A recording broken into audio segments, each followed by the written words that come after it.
lluvia fue sacada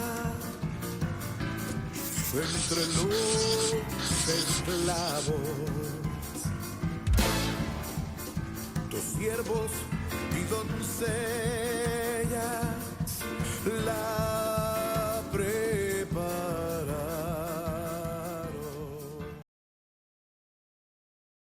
Dios bendiga, bienvenidos hermanos. Gracias a Dios tenemos la bendición de poder llegar hasta sus hogares o localidades. Y hoy les cuento que mi corazón se alegra nuevamente porque aquí hay discípulos del Señor Jesucristo, también presencialmente, a quienes damos la bienvenida. Esta hermana Erika, hermano Ronnie y hermano Dani. Muchas gracias por estar aquí, hermanos. Vamos a hacer una oración y así entramos al desarrollo del tema que ya, por la gracia del Señor, en una octava parte y que creo que no lo hemos disfrutado.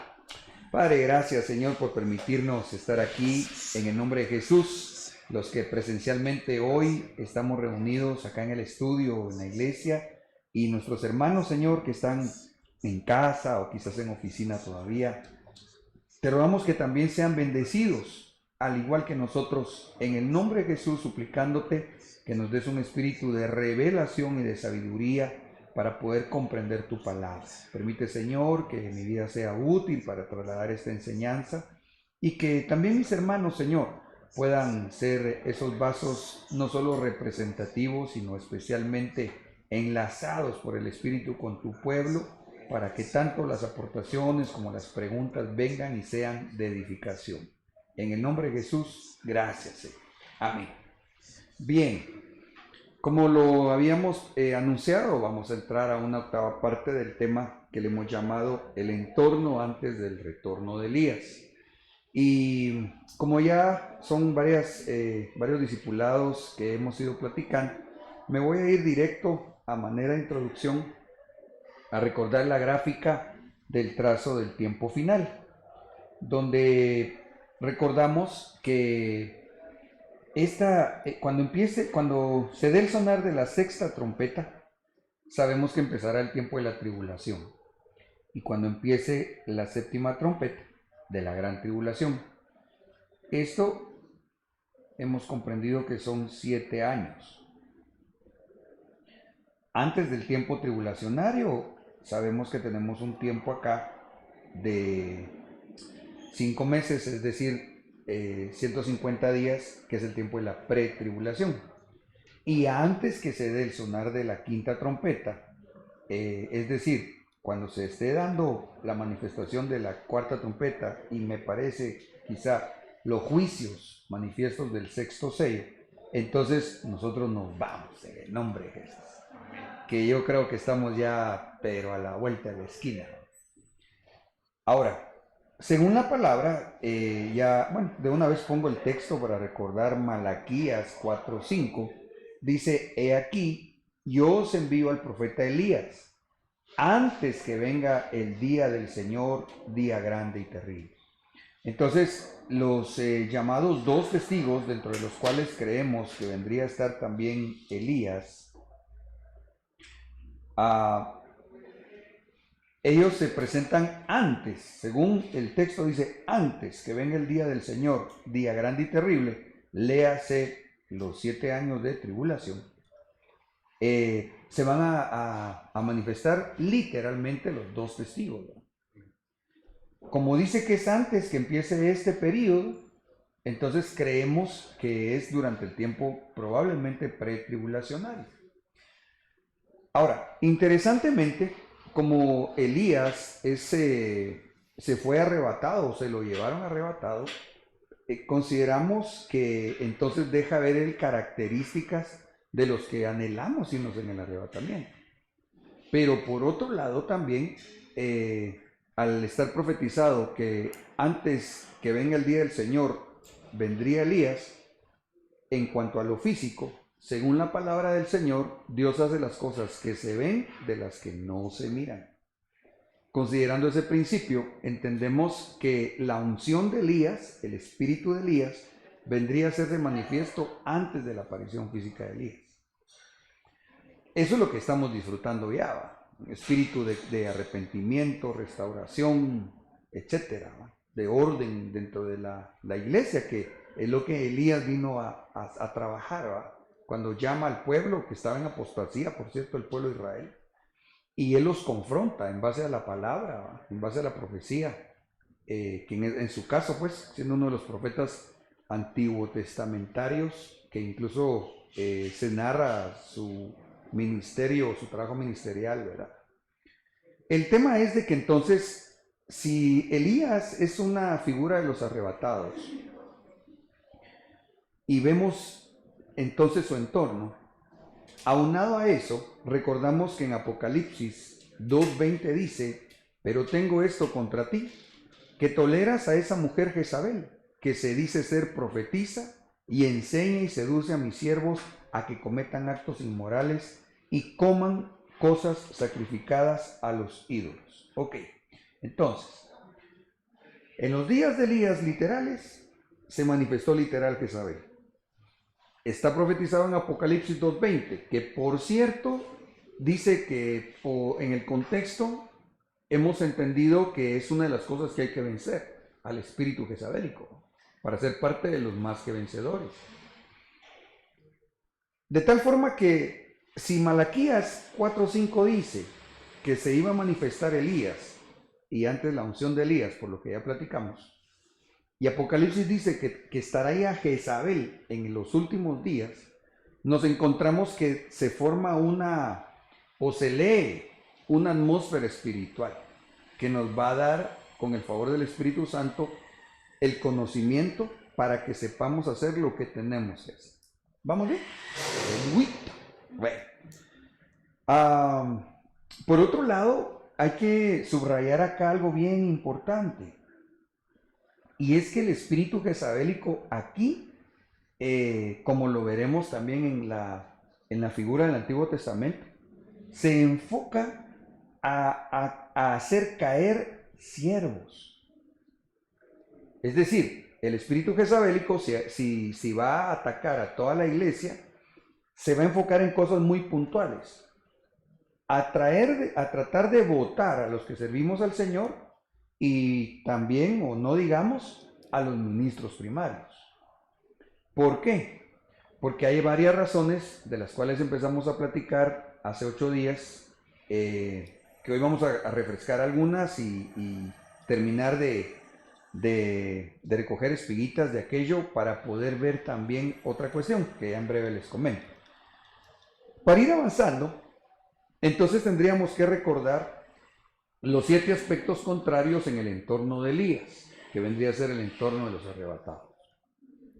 Sequía, enfermedades mortíferas, hambre, persecución a ministros y o cristianos, apostasía, mover jezabélico y fenómenos atmosféricos. Esto está impresionante, así se ha dicho el anuncio, ¿va? Porque quizá en el siguiente trazo, si así Dios lo permite, esto está, miren hermanos, dependiendo cómo sea nuestra postura, ¿va? Ante las situaciones cotidianas y no solo en nuestro entorno familia, en nuestro entorno, digamos, departamental, nacional o incluso a nivel mundial, así nos vamos a ir percatando, pero seguramente la mayoría de nosotros no está al tanto de todo lo que ha estado pasando en ese contexto, ¿verdad? Que en nuestro caso lo miramos en cuanto a lo escatológico. Es impresionante. Pero mejor regreso al mover jezabélico porque si no, no avanzamos. Aquí nos quedamos y de eso tenemos que seguir platicando.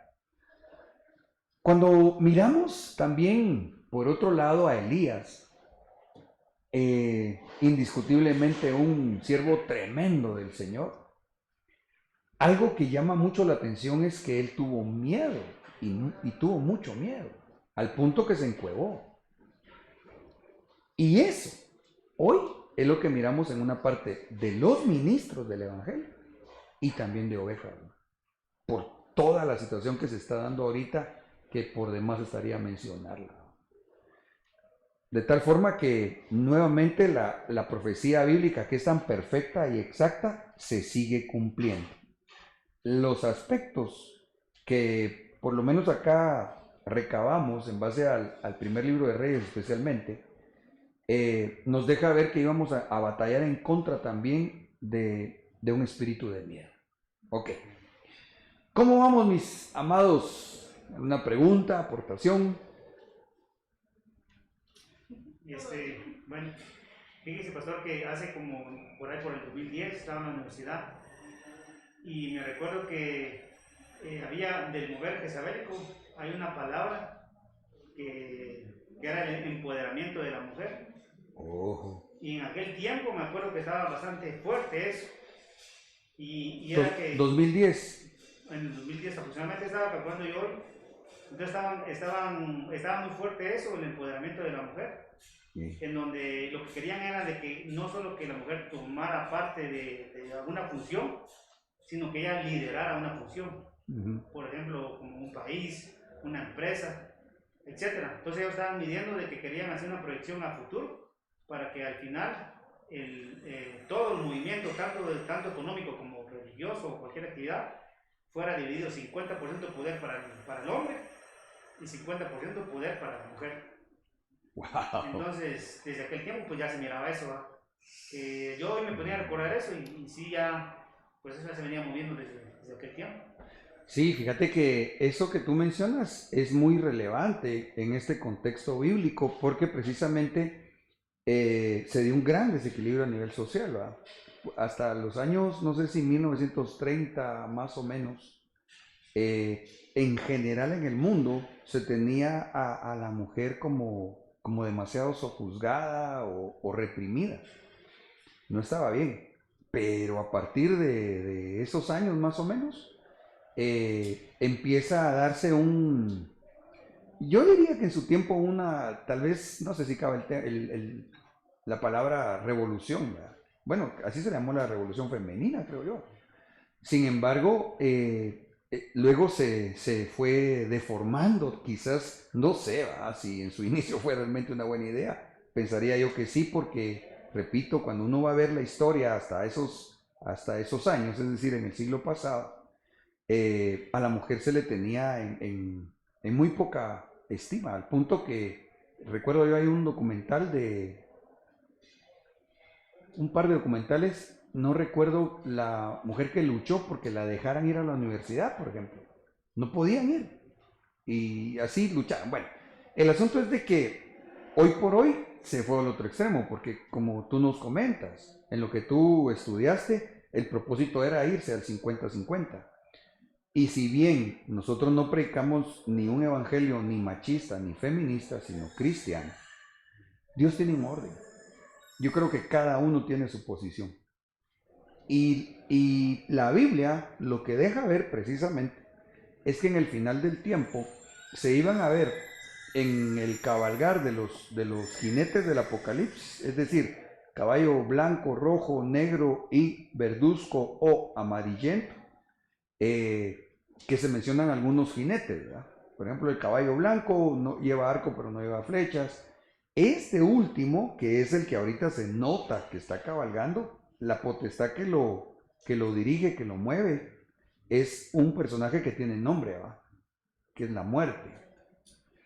Pero cuando miramos en Apocalipsis el otro mover, que es ya bestial, aunque esto es bestial, ¿va? Pero otro que es la bestia con 7 cabezas, la que lo monta es una mujer, que es la mujer sobre la bestia. Pues solo para dar un término, yo de lo que me recuerdo que se habló fue de que el movimiento feminista empezó después de la Segunda Guerra Mundial, porque muchos Sí, países se quedaron sin hombres. Entonces las que tuvieron que sacar adelante los países fueron las mujeres. Y de ahí fue donde empezó el inicio de ese movimiento. interesante, interesante. Sí, ahora, esa palabra que empleaste de empoderamiento, tal vez lo sabemos o si no se lo recuerdo, esa palabra es de agenda. Esa palabra es de la agenda de Naciones Unidas para poner el andamiaje del sistema del nuevo orden mundial que obedece al anticristo. Empoderamiento, matrimonio igualitario. Hay varios términos que han venido acuñando Naciones Unidas para que suene bien, ¿verdad? y uno de esos es el que tú mencionaste. Sí, porque en el mismo documental que estudié decía también de que las Naciones Unidas habían reconocido la labor de la mujer por esa forma de sobresalir después de la Segunda Guerra Mundial. Ya, fíjate. Ellos lo reconocieron. Gracias por la aportación, muy, muy importante. Ahora, si quieren, volvemos acá a ver el resumen. Mirábamos entonces, en el primer libro de Reyes 18:4, ¿por qué no lo lees, Erika? Pues sucedió que cuando Jezabel destruyó a los profetas del Señor. Ok, entonces, allá dice que el espíritu jezabélico lo que va a tratar de hacer es destruir, léanse ministros, profetas sí, pero como estamos tratando de levantar la letra para ver el mensaje encriptado, léanse ministros. Eso dice el primer libro de Reyes. Y Apocalipsis 2:20. Apocalipsis 2:20. Pero tengo esto contra ti, que toleras a esa mujer Jezabel, que se dice ser profetisa, y enseña y seduce a mis siervos a que cometan actos inmorales y coman cosas sacrificadas a los ídolos. Interesante. La dejan profetizar en la iglesia, la dejan que enseñe en la iglesia, y lo peor es que llega a seducir a los siervos. ¿Con qué fin? Con que cometan actos inmorales. ¿Para qué? Para que entonces así tropiecen los ministros y o siervos. Para mí esto es bien importante, mis amados, porque todo el pueblo de Dios debemos de cuidarnos, de no caer, pero démonos cuenta, en el final del tiempo se daría un ataque jezabélico muy fuerte para procurar evitar que la iglesia no sirva. ¿Y cuál será el fin? Que no se case. Porque a la luz de la palabra, la que se casa es la iglesia que sirve. Sería bonito mencionar varios textos que sustentan lo que acabo de mencionar, pero por caso del tiempo no lo vamos a desarrollar. Pero la iglesia que anhela casarse es una iglesia que está siempre haciendo con su vida o dedicando su vida como un sacrificio vivo y santo para el Señor. Amén. Ok, vamos rapidito a leer un poquitito continuar con el resumen. Y aquí ya solo leo y hago referencia a los versículos para los que no nos acompañaron hace 8 y quizá en casa quieran ir y refrescar o constatar. ¿Qué pasa cuando cae un ministro? Según Números 27, 16 y 17 y Juan 10 del 2 al 4, y Daniel 4:13, entendíamos que cuando Jezabel logra hacer tropezar o eliminar un ministro, la congregación se pone en riesgo porque se le limita a no poder entrar a las atmósferas espirituales de bendición, ¿verdad? Solo recordando, sobre un ministro hay una gloria angelical que le cubre. Y entonces la conexión es en ese orden, ¿va? El Altísimo, un alto y otro menos alto. Y en ese orden, entonces es que baja. Incluso lo dice Apocalipsis, ¿va? La revelación que el Padre le dio a Jesucristo. Y él al ángel y el ángel a su siervo. Orden. Entonces, ¿qué pasa si se rompe el orden si no hay ministro? Entonces el orden se quebranta y no llega toda la bendición que Dios quiere darle a su pueblo. Porque así está escrito, pues. Lo otro que sucede, o el peligro en que se ponen las ovejas, según primer libro de Reyes 22:17, es que se dispersan en desorden porque no tienen Señor. Y otra vez tiene que ver con el derramamiento de la bendición, porque dice el Salmo 133, que donde hay unidad, donde los hermanos habitan juntos en armonía, ahí envía Dios la bendición. Que baja en la cabeza, barbas, vestiduras y borde, otra vez. Entonces, no llega toda la bendición cuando no hay ministro. El otro peligro que corren las ovejas del Señor es que se convierten en presa para las fieras del campo. Eso lo menciona Ezequiel 34:8, o lo enseña. Y otra cosa que mirábamos también, según Ezequiel 34:12, es que las ovejas se desubican cuando llega la tormenta, ¿verdad? Cuando llega el momento de prueba angustiante, ¿verdad? Y les sé decir que pues con humildad, ¿verdad? Y pues para edificar en este tiempo de pandemia, honestamente, pues como estamos dándole la gloria al Señor porque estamos arribando a 16 años de servirle como ministros, honestamente, en cuanto al apoyo espiritual que podemos darle al pueblo, yo diría que con mi esposa es cuando más constantemente se ha requerido estar así tan al tanto por tanta necesidad que ha surgido. Yo no estoy acá con el deseo ni mucho menos el fin de como promoverme o promovernos, no, sino tengo que explicar esto porque está en la palabra, para que así entonces juntos, ministros y pueblo, veamos que tenemos nuestra función tan importante todos, ¿va? Como dice mi apóstol, nosotros los pastores seguimos siendo ovejas, lo único que con una campanota, ¿va? Pero seguimos siendo ovejitas del Señor. Entonces es importante.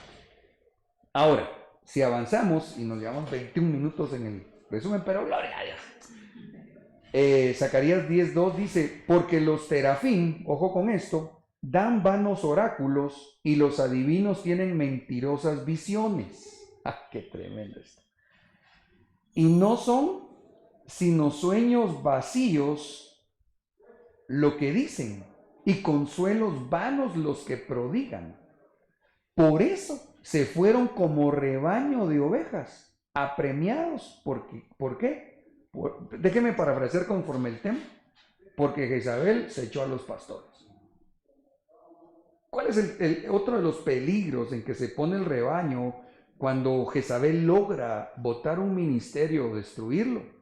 Que las ovejas pueden oír algún tipo de adivinación, incluso hasta se pueden sentir consolados, pero esto lo que trae es vacíez.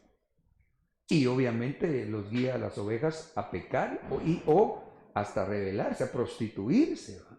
Porque eso es lo que busca Jezabel, prostituir.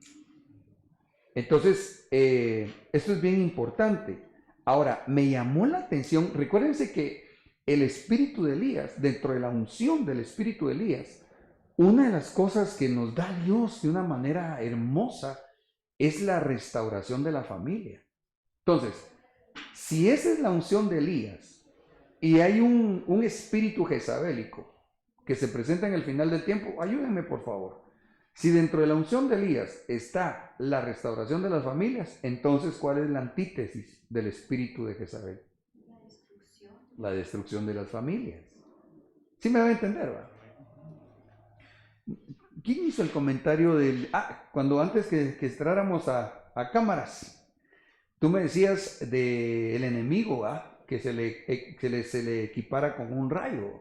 Entonces yo te contaba cómo en la palabra, el que es el relámpago, que se describe su venida como un relámpago que sale de oriente a occidente, es el Señor Jesucristo. Pero como el enemigo imita, obviamente del lado de las tinieblas y para mal, así imita tantas cosas. Entonces este espíritu, si el deseo de Dios es la restauración familiar, el deseo de Jezabel es destruirlo. Y precisamente es bien interesante que dice, porque los terafín dan vanos oráculos. Esa palabra terafín se refiere a ídolos o dioses familiares. Eso es lo que me dejó impresionado. Y dice que se utilizaban para la adivinación. Entonces, el espíritu jezabélico, que ya vimos en el relato, en la explicación que estamos compartiendo, es la oposición en el tiempo final. Lo que va a tratar de hacer es quitar ministros para que no haya orientación a las ovejas. Y entonces se infiltre un espíritu de adivinación, que por cierto es antítesis del espíritu de la profecía, para que las familias, ya no solo una persona, aquí dice que los terafín son ídolos o dioses familiares. Entonces, Jezabel, si logra votar a un ministro, ¡pau!, detrás van a ir las ovejitas con todo y sus familias, porque van a prestar sus oídos a espíritus de adivinación, o como dice acá, que lo que son, que tienen sueños vacíos y consuelos vanos. Nuestro apóstol a lo largo de la pandemia, yo diría que, bueno, por lo menos lo que yo he escuchado, quizás unas 2 veces por lo menos, se ha tenido que pronunciar a través de las redes sociales para decirle a la gente, no ha llegado la tribulación, todavía no es, porque hay algunos que lamentablemente o con una mala enseñanza o una mala intención, unos terafines, digamos, desubican a la gente.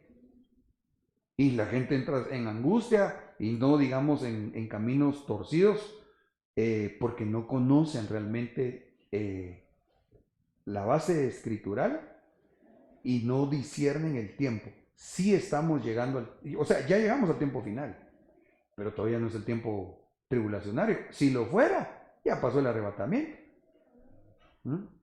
¿Amén? ¿Querías decir algo, Ronnie? No, solo por lo menos lo que usted estaba diciendo de ahorita de que ya estamos en tiempo tribulacionario. Hay muchos de que, por lo menos en cuanto a eso de la vacuna, que hay muchos que también andan hablando y diciendo que podría ser la marca de la bestia, ¿no? Sí, tenés toda la razón. Nuestro apóstol incluso lo ha dicho en varias ocasiones recientemente, que esa no es la marca de la bestia. Pero tenés razón, ¿verdad? Gente mal enseñada o tal vez con una mala intención. Importante que conozcamos con el favor de Dios la palabra. Amén. Miremos otro peligro cuando no hay pastor. Marcos 14:27. Entonces Jesús les dijo, todos os escandalizaréis de mí esta noche, porque escrito está, heriré al pastor y las ovejas serán dispersadas. Un texto creo bastante conocido. Pero cuando fui a ver esto, el Señor me inquietó a ver qué significa eso de escandalizarse, porque a priori diría yo que lo que pensamos es que si bien la gente se puso así, escandalizada, así extrañada, cuando vieron que apresaron al Señor Jesús, que lo crucificaron, etc. Sí, fue un escándalo en medio del pueblo. Pero cuando escudriñamos un poquito más, esa palabra desde el griego es escandalizo.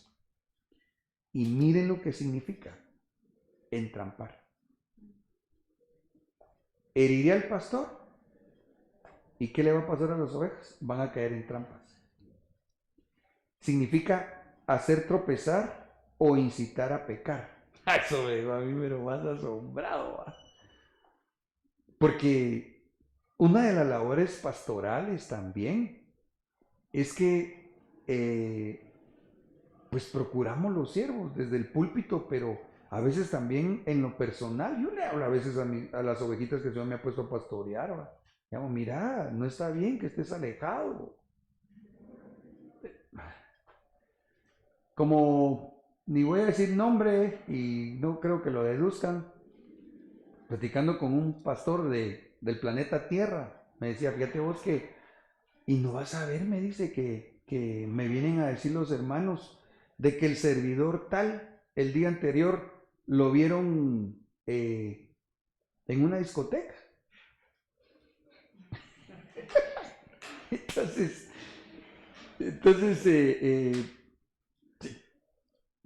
la pregunta, ¿ay, qué hiciste? Pues hablarle, va. Ubicate, dale su mapa, para que se ubique. Pero ¿y si no hay pastor?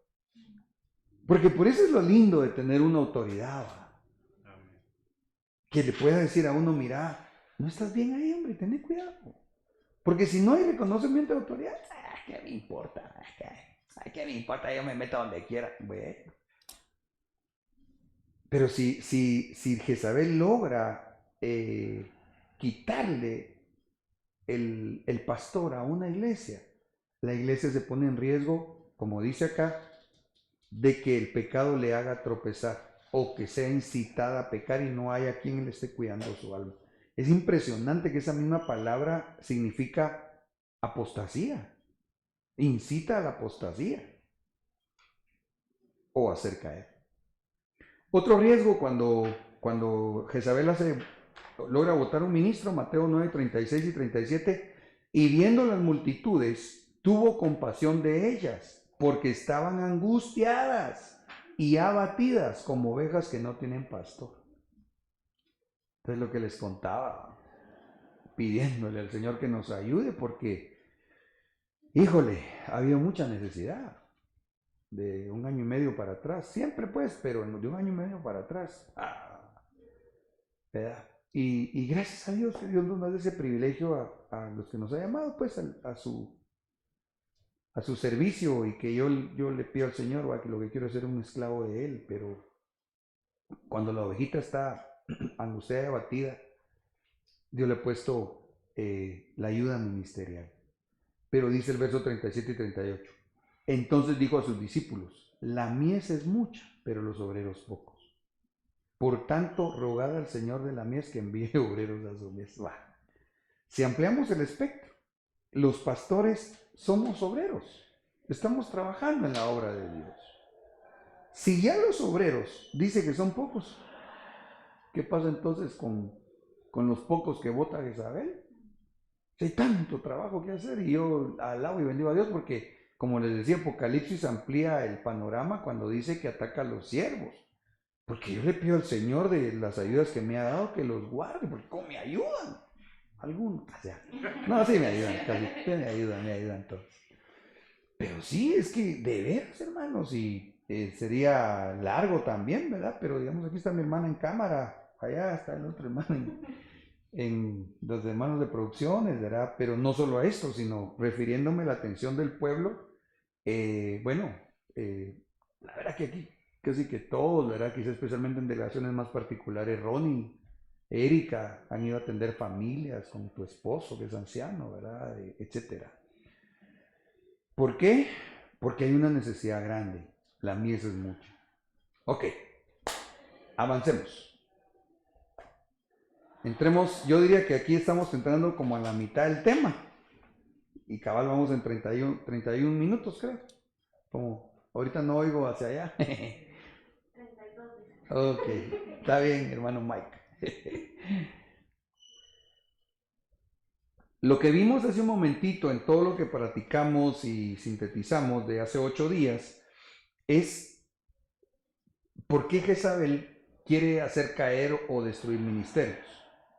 Pero la otra cosa que me llamó la atención es que si no logra hacer caer a los ministros o terminar ministerios, lo que ésta procura es que por lo menos tengan miedo los ministros y se escondan o se encuevren.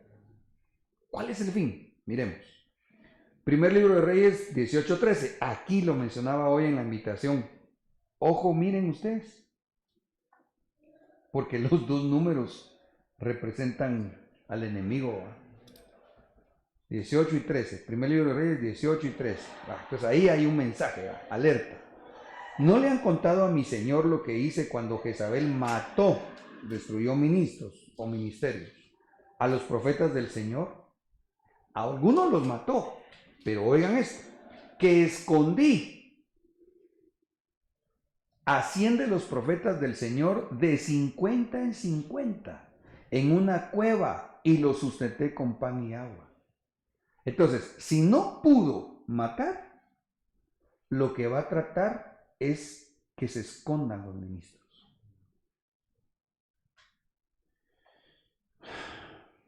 Que Dios nos ayude. Porque entonces tal vez no los destruyó, tal vez no los hizo pecar, tal vez no los hizo tropezar, Jezabel, pero los tiene tan amedrentados que están encuevados, ¿verdad? Y pues con una función el Señor envía a sus siervos. Entonces no podemos estarnos encuevando los siervos. Pero me llama la atención y yo le pedí al Señor, Padre, ¿por qué dice que... Primero dice que 100, ¿verdad? Pero después especifica en 2 grupos de 50 en 50. Y ahí hay una enseñanza hermosa que gracias a Dios creo tenemos el tiempo de estudiar. ¿Qué representa ministros? ¿Por qué es que dice que hay ministros que se encuevan? ¿Qué pasa? ¿Qué significa ese 50 y 50? Vámonos a ver Isaías 3:1. Dice, porque he aquí, el Señor Dios de los ejércitos quitará de Jerusalén y de Judá el sustento y el apoyo. Solo esto para un comentario más. Todo sustento de pan y todo sustento de agua, al capitán de 50 y al hombre respetable. Entonces, quiero que por favor asociemos este versículo con el contexto y de la perspectiva que estamos platicando. Miren pues, dice, al capitán de 50 y al hombre respetable. Ahora, ¿para qué pone estos varones Dios al frente de su pueblo? Porque dice acá que llevan sustento y apoyo a Jerusalén. Esa es una función primaria de nosotros los siervos de Dios. Llevar el sustento, palabra, grano, miel, etcétera, espiritualmente hablando. Y el otro, el apoyo de parte de Dios al rebaño de Jesús. ¿Sí me siguen? Ahora, el número 50, esto es lo que les mencionaba al leer los textos anteriores, representa algo bien precioso. Levítico 25:10. Así santificaréis el año 50 y pregonaréis libertad en la tierra a todos sus habitantes. Ese año os será de jubileo y volveréis cada uno a vuestra posesión y cada cual volverá a su familia. Qué interesante que se asocia el número 50 con varias cosas que describe. Pero por favor miren esto. En el año 50 hay restauración de familia, espíritu de Elías. El 50 yo creo que representa en gran manera ministros primarios. Porque la función de un ministro primario precisamente es llevar la libertad de Jesús al pueblo de Dios. El año 50 se le llama también jubileo. Cuando llegaba el jubileo, se perdonaban deudas. Entonces, ¿qué pasa cuando se deja hacer la labor ministerial? ¿En qué es afectado el pueblo? Cuando Jezabel destruye un ministro, que entonces le cuesta más al pueblo llegar a encontrarse con su liberación. Le cuesta al pueblo encontrar la restauración familiar. Le cuesta al pueblo incluso por principios bíblicos. Vuelvo a la carga, hermanos. Quizás no me luce mucho, ¿verdad? Porque como yo soy siervo del Señor, esclavo del Señor, tal vez alguien pensará si uno quiere promoverse, pero no es eso. No. Sino realmente que nos demos cuenta la bendición que Dios nos da cuando nos concede los ministros, ¿verdad? Incluso al final, espero que podamos verlo, el 50 representa también los 5 ministerios. Vamos a ver por qué. Hermanos, los hay un poco calladitos. No sé si alguien quiere aportar o preguntar algo. O en línea, no sé si hay preguntas ahorita. Creo que no, ¿verdad? No. Ahí solo nos han saludado. Qué bendición. ¿Vamos bien? Ok. Entonces sigamos. Dice Malaquías 4:5, yo os envío al profeta Elías antes que venga el día de Jehová grande y terrible. Él hará volver el corazón de los padres hacia los hijos y el corazón de los hijos hacia los padres. No sea que yo venga y castigue la tierra con maldición. Entonces, cuando yo leo allá, en primer libro de Reyes, que escondieron a los ministros de 50 en 50, déjenme ponerlo de esta forma. Se le quitó el jubileo a Israel. ¿Sí me van a entender?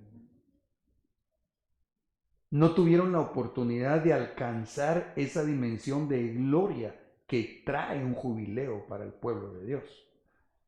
Ahora, avanzamos a Levítico 25:9. Entonces harás tocar fuertemente la trompeta en el 7º mes. El día 10 del mes, el día de la expiación, haréis tocar la trompeta por toda vuestra tierra. Así santificaréis el año 50 ¿Qué pasa cuando hay jubileo? Hay una administración de santidad. O sea, sí santificaréis el año 50. ¿Sí me estoy explicando? ¿Por qué es que dice la Biblia que aquel siervo escondió de 50 en 50? Porque ahí lo que el Señor nos está dando es un mensaje para que comprendamos la función de los ministros. Es en el nombre del Señor Jesucristo ministrar el jubileo al pueblo. ¿Qué pasa cuando se está en esa administración? El pueblo se santifica. Antítesis el trabajo jezabélico. ¿Qué quiere Jezabel? Llevar al pueblo y a la gente a la inmoralidad. ¿Qué dice Dios? Llevar al pueblo a la santificación. Así santificaréis el año 50 y pregonaréis libertad en la tierra a todos sus habitantes. Cuando hay jubileo, hay libertad. Se rompen cadenas, se sacan presos de cárceles. Ese año os será jubileo y volveréis cada uno a vuestra posesión, y cada cual volverá a su familia. Entonces, ¿qué representa jubileo? Libertad al cautivo, santificación, restitución, porque dice que volveréis cada uno a vuestra posesión. Se les habían quitado, la habían perdido. Restauración familiar. Ahora, ojo con esto, por favor, mis amados. Vamos con el buen tiempo, gracias a Dios. Y no está lloviendo, por cierto. Miren, esto de aquí. Jubileo, del hebreo yovel, significa literalmente carnero.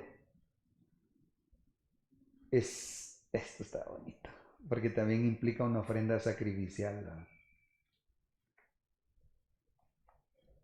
Cuerno de carnero y también la corneta que se hacía con ese cuerno, o sea, lo que le llamamos shofar, ¿verdad?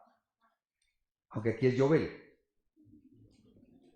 Y se utilizaba como instrumento musical en las fiestas. Esta solo es una definición de diccionario, ¿verdad? Aleluya, nosotros estamos por entrar en una atmósfera de jubileo como congregación. Ahorita, a partir del 1 de septiembre. Esos días, hermanos, y hoy el Señor por misericordia me estaba hablando, porque el domingo, primero Dios, vamos a hablar para prepararnos, porque vamos a entrar en esta atmósfera. Al iniciar el año del jubileo, se hacía sonar el yovel. Entonces, cuando hay 50, a ver, ayúdenme. Cuando hay 50, ¿qué hay? En base a lo que estamos platicando. Restitución. Hay restitución, hay jubileo, hay restauración familiar, etc. Pero díganmelo en una palabra. Todo lo que dijeron, o a qué estoy refiriéndome, de dónde surgió, por qué nos llevó al jubileo. ¿De dónde salió el jubileo en esta enseñanza? ¿De lo que se escondió? Sí.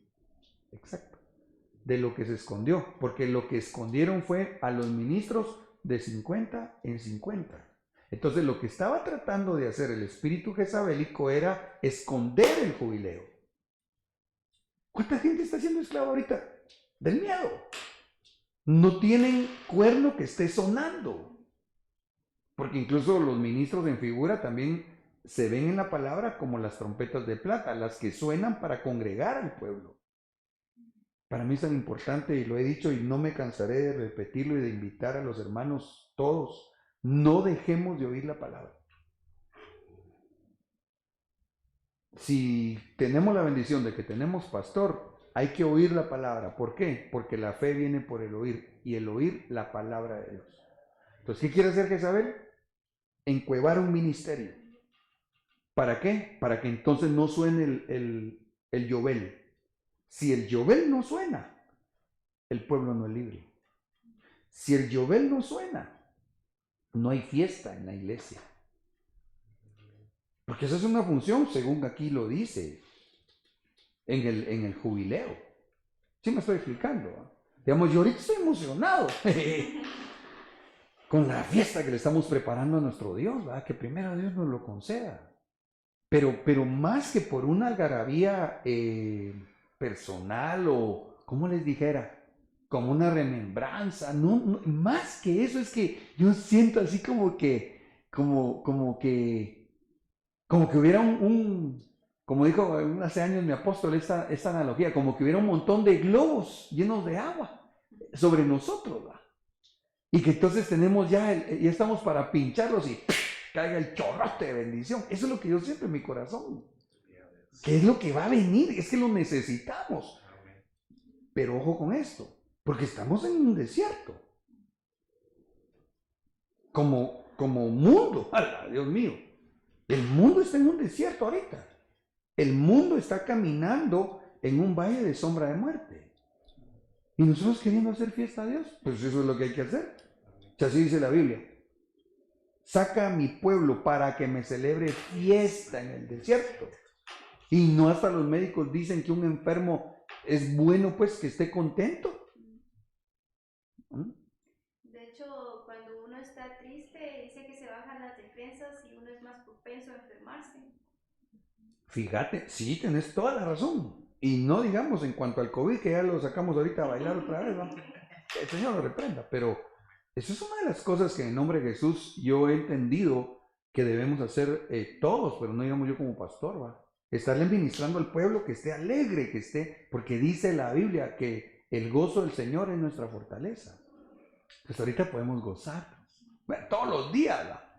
Pero no digamos ahorita que si Dios nos lo concede, viene el hermano Jorgito Jaens, va a hacerle fiestón al Señor, de lucha.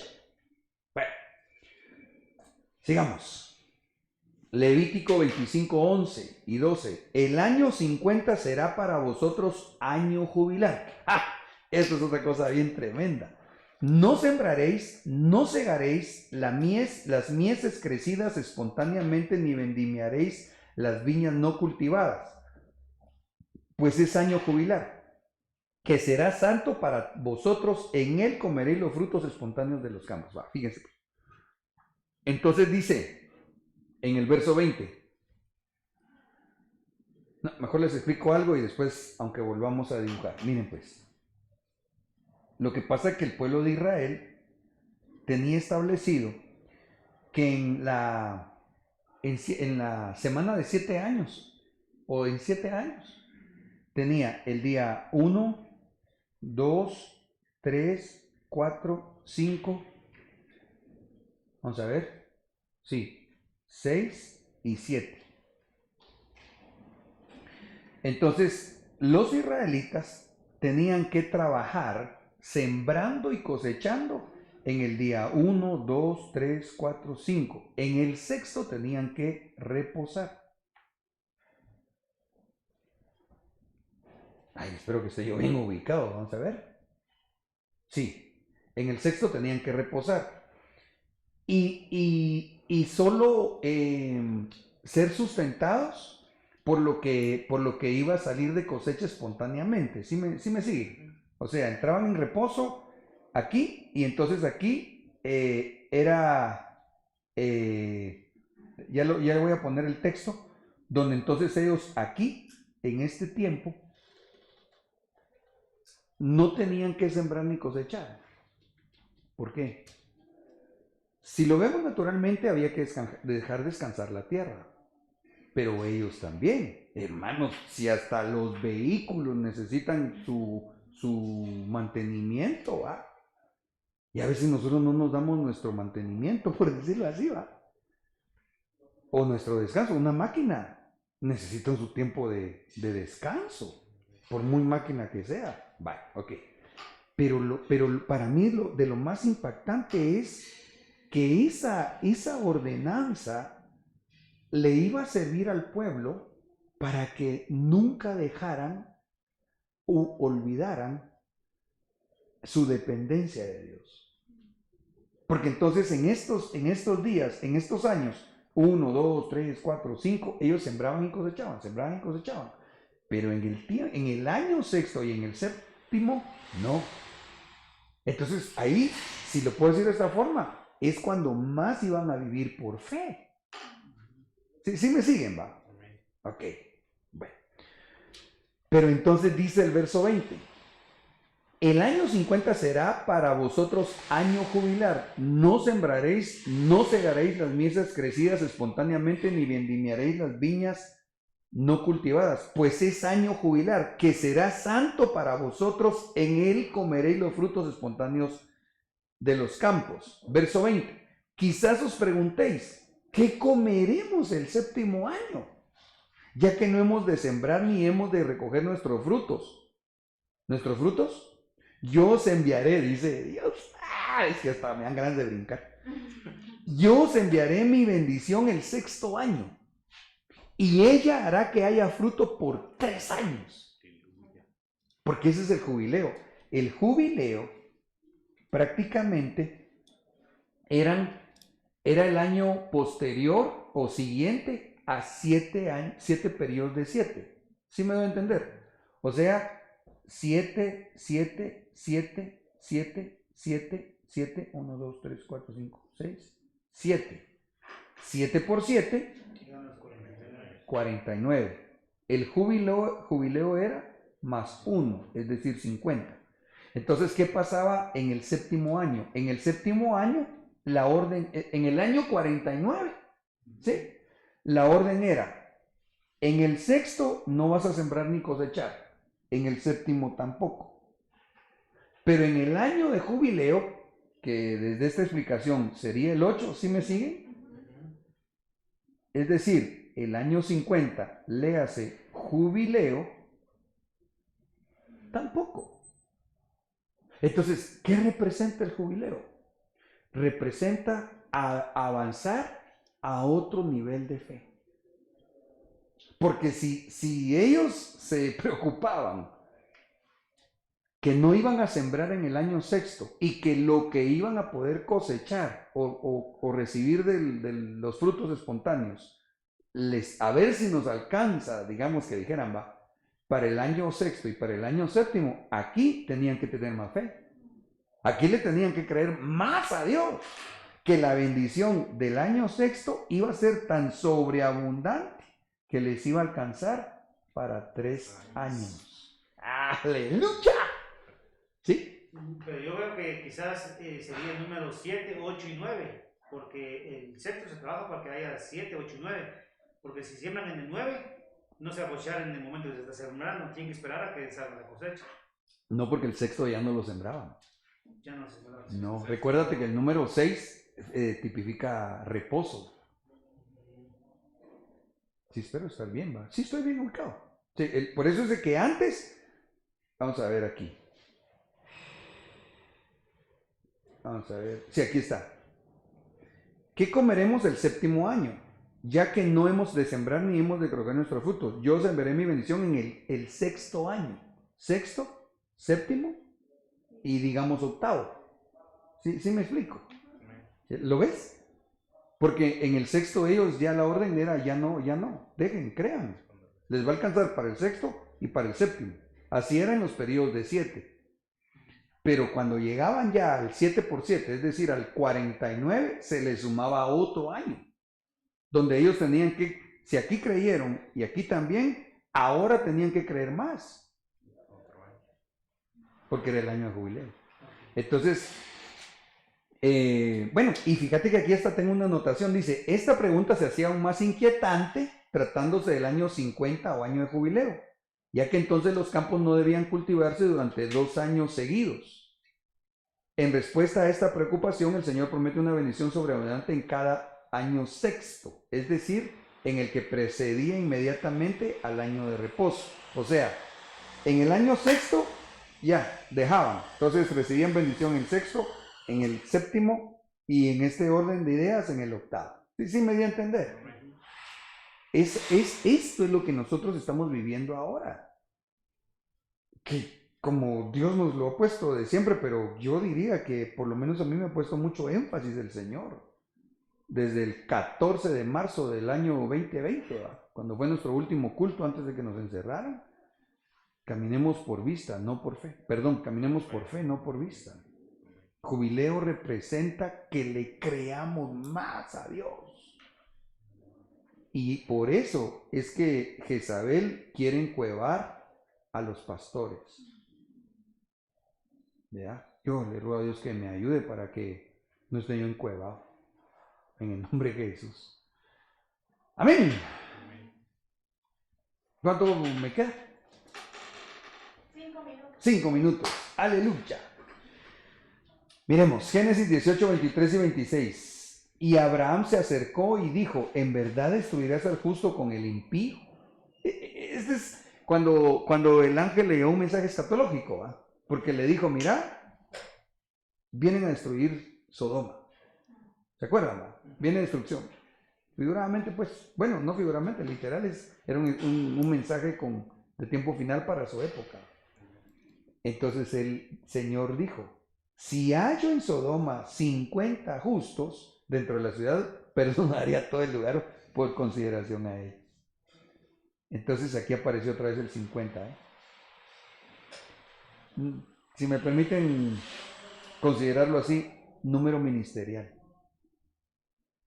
Porque que Dios nos ayude realmente a todos los que servimos al Señor, pero una de las cosas que tenemos que hacer los sacerdotes en la casa del Señor es que el incienso siempre esté ahí. Y el incienso son las oraciones, ¿no?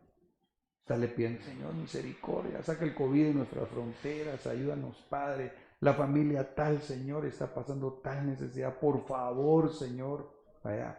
Y no solo nosotros, sino a su vez nuestras ayudas, ¿verdad? Digamos, ahorita nosotros tenemos la bendición de estar aquí, ¿verdad? Están los hermanos servidores de producciones, están ustedes acá bendiciéndonos con su presencia, presencial, vale la redundancia. Pero mientras nosotros estamos acá, hay otros siervos, ahí están. Si oyen bulla, hermanos, es porque los hermanos están trabajando. Pero antes de esto, estaba el grupo de intercesión, ¿verdad? Que por cierto los invitaron. O sea, todos haciendo nuestra función sacerdotal. Esto, de alguna manera, aunque sé que se refiere la palabra puntualmente a oración y adoración, lo que yo quiero que veamos entonces es que si se halla el número 50, Dios puede perdonar la destrucción que puede llegar a un lugar. Amén. Juan 8, 55 y 56 al 57. Y vosotros no le habéis conocido, pero yo le conozco. Y si digo que no le conozco, seré un mentiroso como vosotros. Pero si le conozco y guardo su palabra. Vuestro padre Abraham se regocijó esperando ver mi día y lo vio y se alegró. Está hablando del Señor Jesús cuando está confrontando a los fariseos, ¿no? Él está diciendo que él conoce a Abraham. Entonces oigan lo que le dicen los judíos. Por esto los judíos le dijeron, aún no tienes 50 años y has visto a Abraham. ¿Por qué no le dijeron, aún no tienes 40 años? ¿Por qué no le dijeron, no tienes 60 años? Porque ahí hay un mensaje encriptado. En otras palabras, según este contexto bíblico, ellos estaban poniendo en duda o queriendo poner en duda que en Jesús habían caído las promesas de Abraham. Por eso es que le dicen los judíos, aún no tienes 50 años. En otras palabras, y has visto a Abraham, ¿conoces qué es un jubileo? Sí me siguen todavía. El jubileo se tipifica con el número 50. Entonces ellos lo están cuestionando y le dicen, aún no tienes 50 años. En otras palabras, ¿vos sabés de jubileo? Sí. ¿Por qué? Porque el jubileo, dicho desde esta perspectiva, encierra todas nuestras promesas.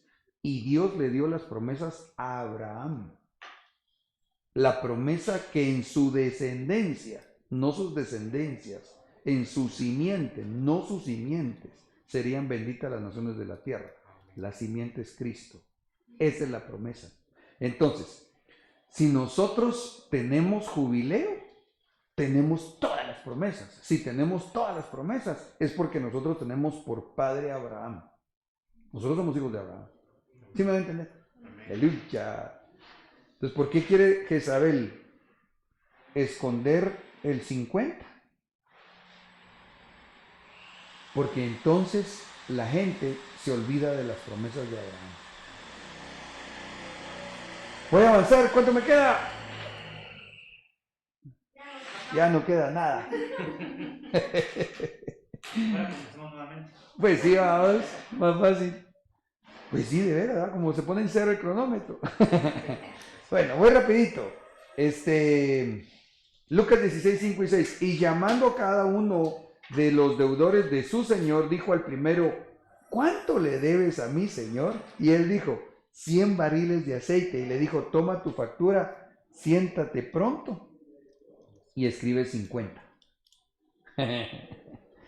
50, perdón. O digámosle rebaja de deudas. Va. ¿Por qué quiere Jezabel que se esconda el 50? Porque entonces no hay una administración donde la gente pueda ser perdonada, liberada de deudas, primeramente espirituales, porque es que esto es lo que pasa también en los principios de autoridad del reino, según la ley, y me refiero a lo literal para entender la sustancia espiritual. Cuando un hombre o una mujer hacía un voto que no podía cumplir, tenía que ir con el sacerdote para que el sacerdote orara al Señor, le pidiera perdón a Dios por aquella persona y aquella persona fuera liberada. Esa es una función ministerial, ¿va?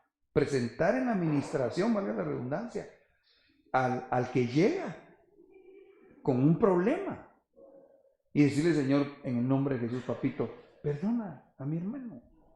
Y les puedo decir, en el nombre de Jesús, que yo he visto a lo largo de mi vida cristiana cómo Dios nos perdona a nosotros, obviamente, nuestros pecados, pero también la intervención divina. Cuando una persona, bueno, yo mismo les puedo decir, a mí me perdonaron, les he contado, cuando llego a Cristo, a mí me perdonaron más de $100,000 allá en Gringolandia, el día que yo acepto a Cristo, que era por una cuestión hospitalaria, pues, el problema que estábamos, la prueba que había Dios permitido. Que por cierto, si lo vuelvo a decir, hermano, no es que se me olvide que ya lo conté, porque no estoy viejo, sino porque algunos no lo conocen. Entonces, eso representa también el número 50. Y si quieren, Señor, vamos a ver. Ay, Dios mío. Me voy a saltar esto por causa del tiempo. Y cerremos aquí. Miren pues. Lucas 7:41.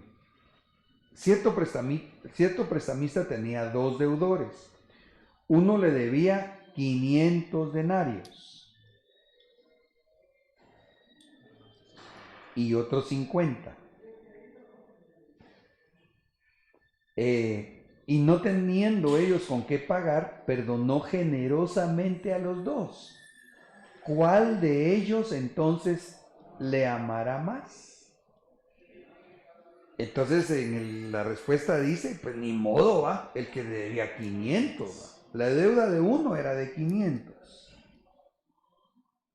y la deuda del otro era de 50.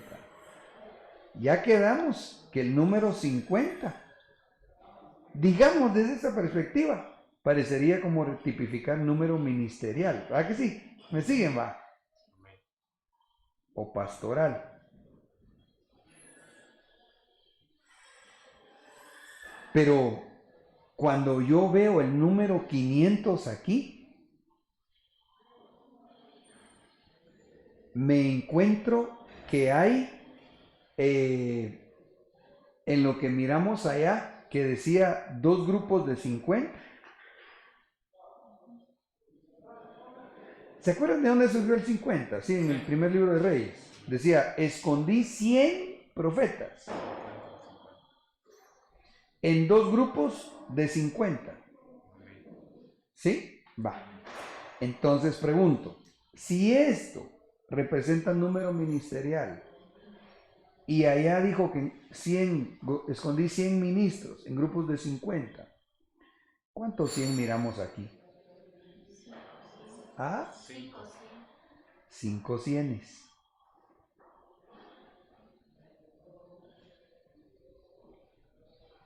Entonces cuando yo veo que el 100, allá lo describen con grupos de 50, de ahí partió todo para analizar un poquitito el jubileo, pero yo veo que aquí hay un 500, que ya vimos que son 5 cienes, entonces yo leo, hay 5 ministerios.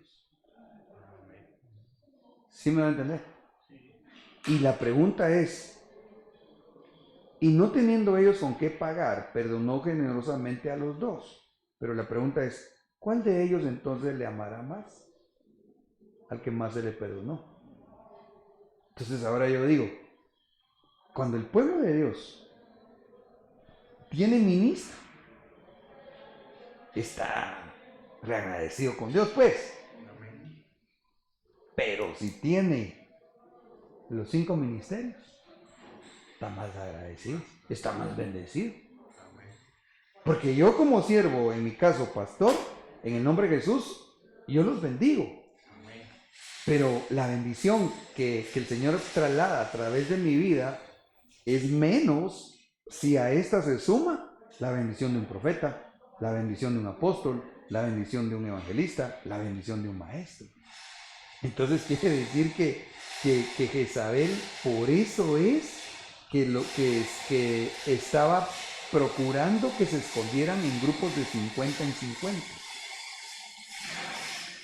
¿Sí? Prácticamente estaba dividiendo a los 5 ministerios.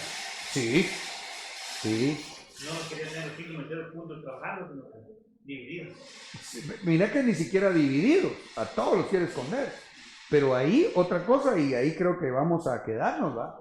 Por lo que tú ahorita comentaste, porque recuérdense que lo que pide Jezabel es la cabeza. Ella lo que quiere es volar cabezas. Eso lo mencionamos creo la vez pasada. Pero el asunto es que entonces, cuando en una iglesia no se reconoce los 5 ministerios, prácticamente eso también es jezabélico, porque se está volando las cabezas ministeriales, apóstoles, profetas, evangelistas, pastores y maestros. Creo que le pudimos dar algunas pinceladas a esta temática, creo yo, muy importante. Y hermanos, muchas gracias. Quisiera agradecerles por su participación, la bendición que nos han dado estar acá. Perdón si les digo que acá lo dejemos, pero por el tema de la hora, ¿va? Ya nos pasamos unos minutitos. Gracias a ustedes también allá en casa. No sé si quieren saludar y bendecir o algo a los hermanos que nos han sintonizado. Creo que en esta cámara los enfocan. Gracias, hermanos. Buenas noches.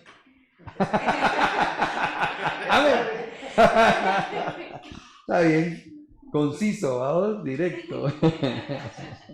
Amén. Gracias a ustedes por acompañarnos. Hacemos una oración. Padre, muchas gracias por permitirnos la bendición de haber recibido tu palabra. En el nombre de Jesús bendigo a mis hermanos discípulos, a mis hermanos servidores, a los que estamos participando en este privilegio de llevar tu palabra, Señor, a tu pueblo. Y también te pido, Señor, una bendición especial para los que están en casa, y así también, Señor, para mis hermanos que hoy en la noche estamos acá trabajando también en las cosas físicas, preparando tu casa para recibir el edificio, para recibir entonces también a tu iglesia, a tu pueblo. Les bendigo, Señor, y te suplico que nos lleves con paz y bendición de vuelta a nuestros hogares. Amén y amén. Bendiciones. Si Dios lo permite, de hoy en 8 nos sintonizamos en el trato del escrito. Tu novia fue sacada entre los esclavos. Tus siervos y doncellas